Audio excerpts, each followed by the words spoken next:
What's going on YouTube? Today I bring you my number 21 power rank team for the 2021 NFL season, and as you saw by the title, it's the Dallas Cowboys. This is the first video I know that I'm going to get a ton of hate for because you have, all the Cowboys fanboys out there and all that. Camo, I know you're watching this video. I like the team. Undeniably, there's a lot of playmakers, especially the offense, there's a lot of good pieces to it. There are a few things that I think is going to hold it back from truly being competitive this year, but I do want to establish that this is the first team on my power rankings so far that I think has a chance to be competitive come playoff time and such. The previous teams, I really don't think they really have a shot at the playoffs. The Cowboys are the first team that I think have an actual shot. And a few of that's due to just the division and stuff like that. But without further ado, let's get into it. So starting off with the receiver room, it's a good receiver room. It's very top heavy, as there's not a ton of depth beyond their top three guys, but there are some fair enough players. Simi Fehoko is, I believe how you say it, was an interesting guy coming out of college, but I'm not the biggest fan of him. I guess Malik Turner you could talk about a little bit, but yeah, there's really not any depth here. But if you do talk about the top three, Amari Cooper, obviously one of the best receivers in football. It's going to start out kind of this trend here for me to where I truly just believe Amari Cooper is kind of overrated. He's a great physical receiver, and again, when I say this, I think he's overrated, I'm not saying he's bad. I'm not saying he's serviceable. I'm not saying he's solid. I'm not even saying he's good. I just don't think he's elite. I don't think he's in the top level of some of these other guys. To me, he's probably the 14 or 15 receiver in the league, and he's still a great receiver, obviously. I just think, to me personally, he's a bit overrated, and, I just feel like he's a great physical receiver, but I don't think he's that talented. Your number two is going to be CeeDee Lamb, who did have a very nice rookie season, considering, not having Dak Prescott playing with multiple different quarterbacks that weren't the best in the world. CeeDee Lamb is a very talented guy. He was my number two receiver in last year's draft class. I mean, the dude can just go up and catch literally anything. It doesn't matter what, he will catch literally anything. So he's great to have as your number two. I'd imagine he's probably the number one in the future, just since, Cooper's starting to get up there a bit in age. He's not even in his 30s yet. I don't believe he's not in his 30s, but, he is your number one in the future. And then Michael Gallup is a really solid number three. Another one of those guys where I just feel he's a bit overrated. A lot of people really love this guy, especially Cowboys fans. Again, not saying he's a bad guy. I think he is solid. But if you make him a number three, he's definitely a great number three. He's one of the better number threes in the NFL. So these top three guys are great. I mean, it makes up one of the best, top three receiving corps in the NFL. I would probably say number two, just behind the Buccaneers. But just beyond that, the depth is really lacking. So with that, I am going to give this room an A-. Fantastic top three here, but the depth really just isn't there. Maybe, they have a lot of young guys. I mean, obviously, see here they have 5 rookies. I'm sure at least one or two has to, kind of establish himself as a 4 or 5 or something. But for right now, that's going to be an A-. Moving on to the offensive line. Left tackle, Tyron Smith. It's pretty plain and simple. One of the best left tackles in football. When he's healthy, obviously, that is one big issue with a lot of this team was health. They were hurt a lot last year. Which obviously attributed some to the record, but there were other factors as well. Tyron Smith, though, when he's on the field, one of the best left tackles in football. Enough said. Brandon Knight, very serviceable backup, and Josh Ball, a guy that I was not very high on coming out of college, but he's at least an interesting prospect to have kind of as that, depth developmental piece. So overall, you have one of the best starters in football, very serviceable backup, a nice young guy as your three. That's an A for me. It's a very good room there. Left guard, Connor Williams is solid, nearing that brink of not solid, but he gets the job done. He's a guy that definitely benefits from talent around him, as the Cowboys do have a very good offensive line. Behind him, Matt Farnaway, again, a guy that I just wasn't very high on. The Cowboys really just don't draft players that I like. But he's, again, interesting to have as a backup. But, you have a guy who's serviceable to solid, and then kind of a guy I'm not a big fan of, but at least, brings some youth to the table. It's good enough to get you a C+. Center, Tyler Diaz. I actually did like this guy. They do make some picks. I did like Tyler Diaz coming out of, where did he come out of? Um, Wherever he came out of, I did like him though. I think to the Cowboys was a good pick for him. And then behind him, Connor McGovern, not the one on the Jets, but obviously the Cowboys' Connor McGovern, who is he's okay as a backup. He's whatever. You have a nice young guy here with some upside, an okay backup. It's a very meh to me right now, so that's going to get a C. Right guard, Zach Martin, best right guard in football. To me, he's the second best inside offensive lineman and probably the fourth or fifth offensive lineman in the league, again, when he's healthy. But when he is healthy, Zach Martin is just dominant. I mean, ever since his rookie year, Zach Martin has been one of the best guards in football. He just needs to stay healthy, but obviously a fantastic player to have for this line. Really no one behind him, though. Just because he's been dealing with some injury issues, there's lack of depth here. It's going to be an A-, but when he is healthy, Zach Martin, I mean, he's one of the best in football. And then right tackle, Leo Collins is a pretty good right tackle there for the Cowboys. You brought in Ty Nishk to be his backup. I like him as a backup. I think those two make up for a pretty nice duo there. Collins is definitely, more than solid in my opinion. He's right on the edge of like solid and good, but he gets the job done for sure. And again, another one of those guys that benefits from the talent around him. And then Ty Nishk is a really, really serviceable backup to Collins. So that is going to get you we'll say a B for right now. Collins is one of those guys that honestly I feel like could explode at any moment and become a top 10 tackle in the NFL. But for right now, we're going to stick with B. This is a really nice duo, though. Moving on to tight end. Your starting guy, I mean, it could really be a lot of different people. Last year, Dalton Schultz was hurt, so we didn't really get to see much of him. I'm pretty sure it was Schultz. It was either Schultz or Jarwin that was hurt. I'm pretty sure it was Schultz, though. So we didn't get to see a lot of Schultz last year, but Blake Jarwin was okay for, the fact that he didn't have a quarterback. He's not the best blocker in the world. He is a receiving threat, and at that, he's not the best one. Dalton Schultz does hold a bit of upside. I personally don't see him hitting that upside, but, you have a very meh duo up front. I mean, I'd much prefer these guys as like a number 2 and a number 3 because they would be great in that role, I think. But someone that I think could take over that number 1 role is actually Jeremy Sprinkle.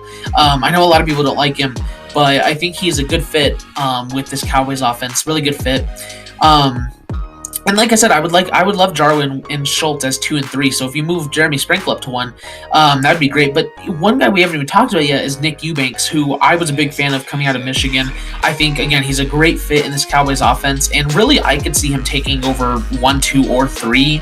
Maybe it's not this year, but I think Eubanks holds a ton of potential. Like I said, I love him in this offense. So Nick Eubanks, he could really take over any of these roles. Overall, this tight end room, there's no one even good here in my opinion, but it is a very solid young room, so I think that's good enough to get you a C+. I mean, one of these guys has to be the number 1 at a point. Quarterback, Dak Prescott. Here comes the flack. Dak Prescott is overrated. I don't think he's a top 10 guy. He has shown very good stuff. Yes, I'm not denying that. Like, there is definitely a ton of potential there. Do I think Dak Prescott is even close to worth the contract that he got? No. That's kind of an issue all around for the Cowboys, is they give big contracts to players that either are going to regress in a year or two, we'll get to that guy in a second, or just doesn't deserve it. I get there's a ton of potential there, and Dak Prescott is still a good quarterback, but he's just not worth that contract. He, again, I'm not saying he's bad. In my opinion, I don't think he's top 10 like a lot of people believe. He was on pace to have a fantastic season last year, but then he got hurt for the entire season. Hopefully he's rehabbing okay. Apparently he is, but with a freak injury like that, there's always the chance that that's going to become an issue or that's going to hold him back or anything like that. Dak Prescott, good quarterback. I don't think he's top 10. I don't think he was worth that contract. Behind him, I mean, Cooper Rush, Garrett Gilbert, Ben DiNucci. I mean, Cooper Rush and Ben DiNucci sucked last year when they had to play. Garrett Gilbert's no one special. The depth is really bad here, but I get Dak Prescott again. He is still a good quarterback, still a ton of upside. I think he's a bit overrated, but it's a B minus room for me. It's right on the edge of C just because, again, the depth here is really poor. But Dak Prescott, a good quarterback, just think he's overrated. And then running back. Oh boy, this is going to be my most unpopular take of the video. I can already taste it. Ezekiel Elliott is not a top 5 running back anymore. I put him at 6, personally. He's just not there anymore. I'm sorry, you see the obvious signs of regression from him. He looked horrible last year.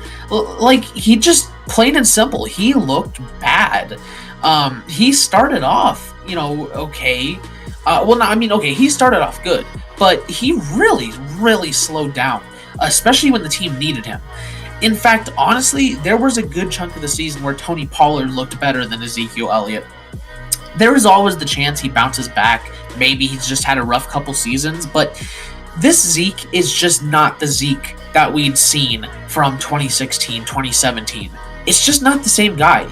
And once again, I feel like on Jerry Jones' part, this was a gigantic overpay. He's not worth that money. A running back's not worth that money. No running back is worth that kind of money. Even as much as I love guys like Derrick Henry, Nick Chubb, they're not even worth that money. So it's just, I feel like it was a gigantic overpay, especially for a guy who's not even top 5 anymore, in my opinion. I love Tony Pollard. If we're going to start talking about other players besides Zeke, I love Tony Pollard. I would personally be starting him over Zeke. I think Zeke could benefit from taking less snaps because that's obviously what the issue is that tread is already starting to wear on him. I think Tony Pollard would be fantastic as this team's number 1 instead of the 1B. Behind them, not really anyone to talk about. Rico Dodal, whatever. Dodal. Whatever. Point is, this does make up a very good running back duo in the NFL. Like I said, I still have Zeke as my number 6. He is still a top 10 running back, but, he's just not that good anymore. And again, it was a big overpay. So, I do love the duo. It's one of the best in football. But I'm not that big a fan of Zeke anymore. I do love Pollard, though. So that's going to be a B+ for me. This is still one of the best rooms in the NFL. But Zeke, it's already looking like he might be coming to an end. Which sucks to say, but it truly looked like that last year. But I do love Pollard. So overall, this offense, ton of great playmakers. Very solid all around. There's not a big hole. Because tight end obviously is one of those positions where you don't have to value it as much. Receiving room, very good, but it's top heavy. Offensive line, very good, but there's some injury concerns. Both Dak and Zeke, I as well as Amari Cooper, I feel are just overrated in general, which, I feel like that's part of the reason why Cowboys always have such high expectations and then let down every year, because I feel like people do kind of overestimate these players. I still think they're good. This offense is good enough to keep you in any game, but really what drags this team down at the end of the day is the defense. So let's get on to that. So starting out with the defensive end, like I said, this is going to be a recurring theme in this video. I think DeMarcus Lawrence is overrated. He had 2 great years, and he's just not been on that same level again. Is he a very solid pass rusher? Yes. Is he not a pass rusher? Is he a very solid run stopper? Yes. But as a pass rusher, he is still good. But I just think he's still majorly overrated by a lot of people. It's once again a reason why I feel people overrate this team too much, because there's too many overrated players here. He had 2 great seasons there with Dallas, and all of a sudden he's a top 10 guy.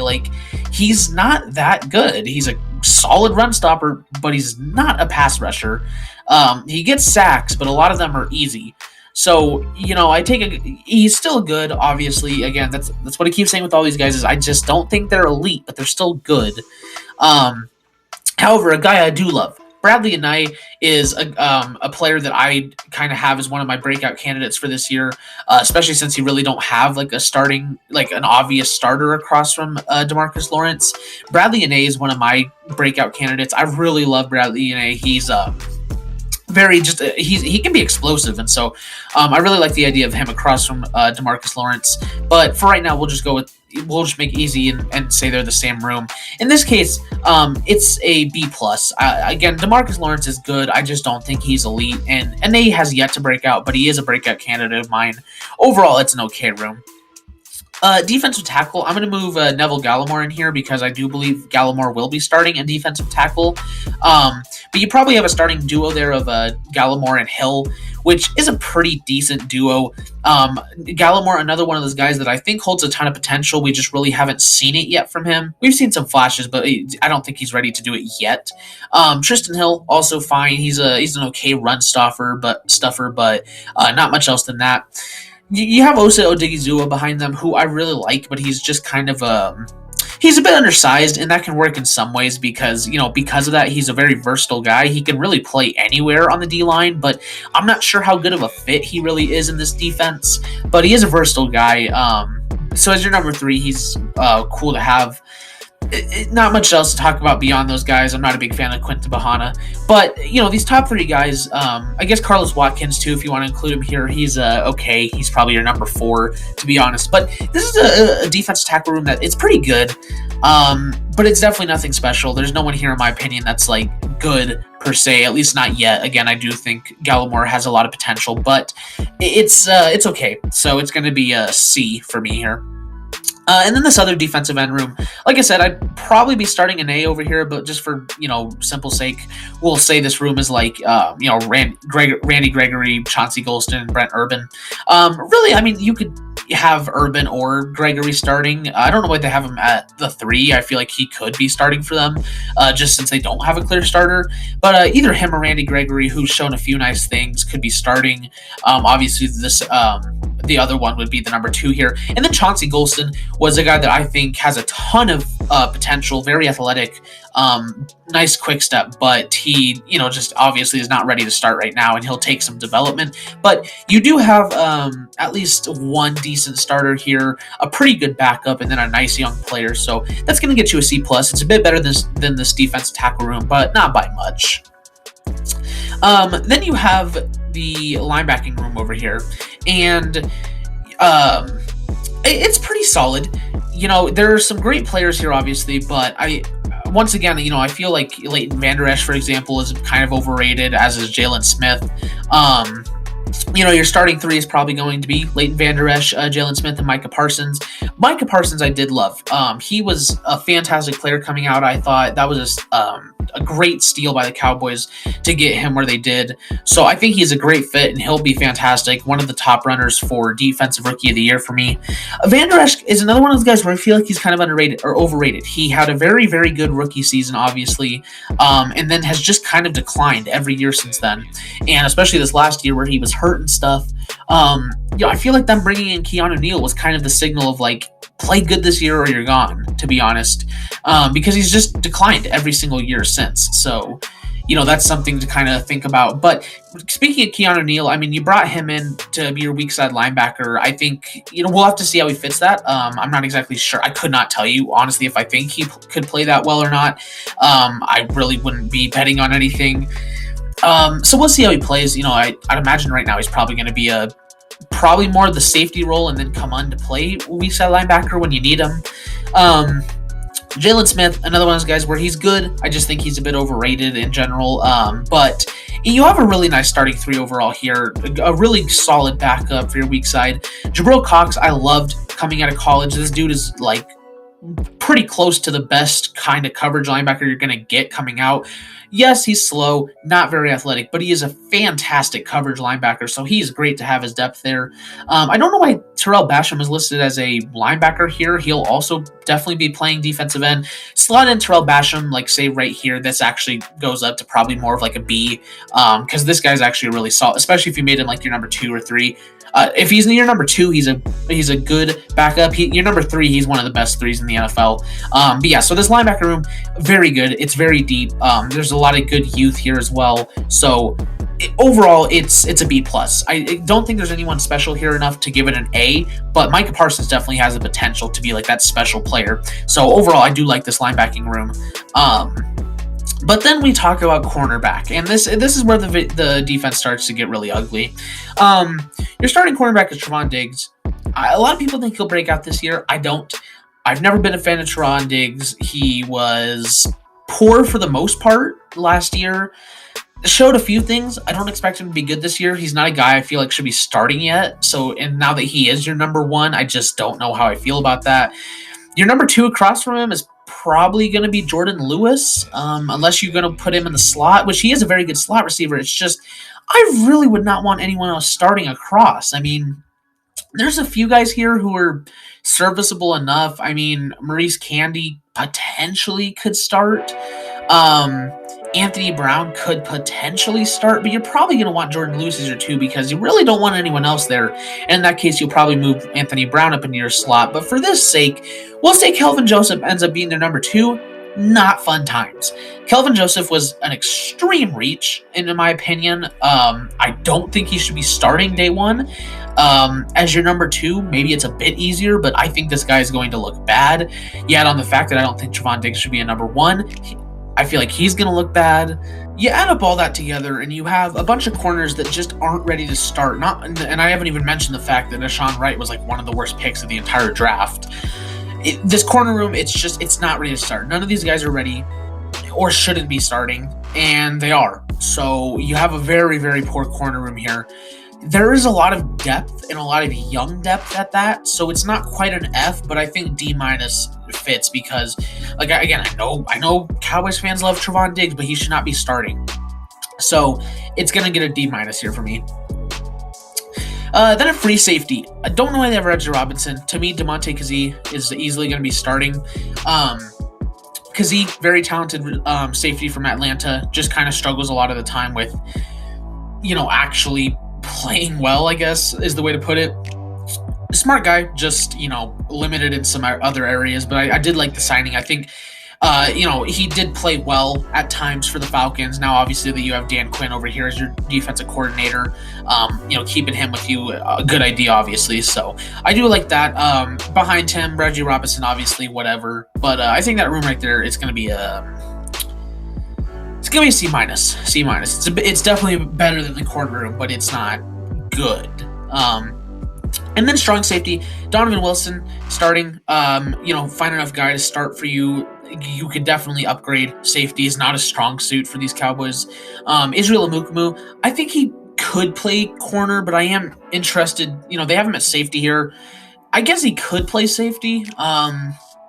He's just a really lengthy guy, so he doesn't have the best speed in the world. Obviously, for a strong safety, that wouldn't be a big concern. You can have tall safeties. It's just, very rare. But I think, as your number two, a nice young guy behind him, whatever. I do think he'll probably be the three if he does play safety, though, because I'd imagine he'll probably be behind Jaron Kearse, who is a pretty solid guy as well, especially for like a backup. If he is the number three, he's a really good number three. You have a fine guy here, a fine guy here, and a fine guy here. Very, very meh, so that's going to be a C to me. Overall, this defense, there is some good spots. There's a lot of great young depth. I love a lot of these guys, Micah Parsons, Jabril Cox, Chauncey Golston, Osa. I do like Mukamu, but I don't know. Again, he's not ready to start for sure. There's some good pieces, just, some are overrated, some are just bad in general, some are good, but not that good. Overall, this defense, I'm interested to see what Dan Quinn does with it. Dan Quinn obviously is a very good defensive coordinator, but we'll have to see. This is going to be a big reason why the team struggles. Not the biggest reason. There is one bigger reason I do think the team's going to struggle, but the defense is definitely a part of it. And then the special teams. Greg Zuerlein is a kicker. He's, one of the better kickers in the NFL. Brian Anger, probably your puncher here, unless this guy, Niswander, starts for you. And then your kick returner, really can be anyone. I guess, probably Michael Gallup or CD would be the most likely. But regardless, like I said, team full of young talent. This offense is explosive as long as they stay healthy. This defense, it could be good, but I don't think it's going to be. There's a few too many pieces missing, even if Dan Quinn is coaching it back there. But yeah, this team, young, great talent everywhere. I don't see them putting it together this year, and a main part of that is coaching. So let's go take a look at their schedule and talk about coaching and stuff. And looking at their schedule here, it's one of the easier schedules in the NFL for sure, just based off the fact that there's not really an easy schedule anymore. There are some easier games for these Cowboys, who, again, with such an explosive offense, like, the shootout games are going to be the coin tosses. The teams that have poor defenses, probably going to be wins. Eagles could be an easy game. Panthers, Giants, Falcons, Raiders, and Eagles again, maybe Giants again. Regardless, this is a team that their offense is great. It's high-powered. As long as they stay healthy, it's a good offense. But the defense is really going to drag them down, in my opinion. I don't think that Dan Quinn is going to be good enough to bring them up a whole bunch. But really, the issue for me with this team comes to coaching. Mike McCarthy is the worst coach in the NFL. To me, it's pretty plain and simple. I think he's always been one of the worst coaches. Aaron Rodgers made him look like a good coach in Green Bay because, he's just not been good for the Cowboys. He is a very, very bad play caller. He struggles in game time decisions, does not make adjustments, and cannot operate a game-winning drive to save his life when it comes to play calling. He's not a good coach. He is a horrible coach. Honestly, I don't think he'll be fired this year because we already saw with with Jason Garrett that Jerry Jones is super loyal to people for some reason. He wants to keep everyone around, and that's why he signs Dak Prescott and Zeke to these big extensions that they want, because he wants to keep them. And I think that'll be the same case with McCarthy. I think they're going to have him for way too long, and he's going to drag this team down. He's a big reason, again, why they're going to suffer. Even though this offense is high-powered and very good, McCarthy just sucks at play calling. It's simple as that, really. You add that to the fact that the defense is just, it's not where it needs to be. I like Dan Quinn, but he's not good enough to bring that defense to anything. And you add on the fact that I just feel it in my opinion, a lot of these players are overrated. I don't think they're bad, but they're just not elite like everyone thinks. They're good. It brings the overall team value down, and in my opinion, I think justifies the number one spot, or the number 21 spot on my power rankings. But that is the video. If you guys liked it, don't forget to leave a like, subscribe, and hit the notification bell so you never miss an upload. Thank you guys so much for watching, and I'll see all you guys in the next video. Bye-bye.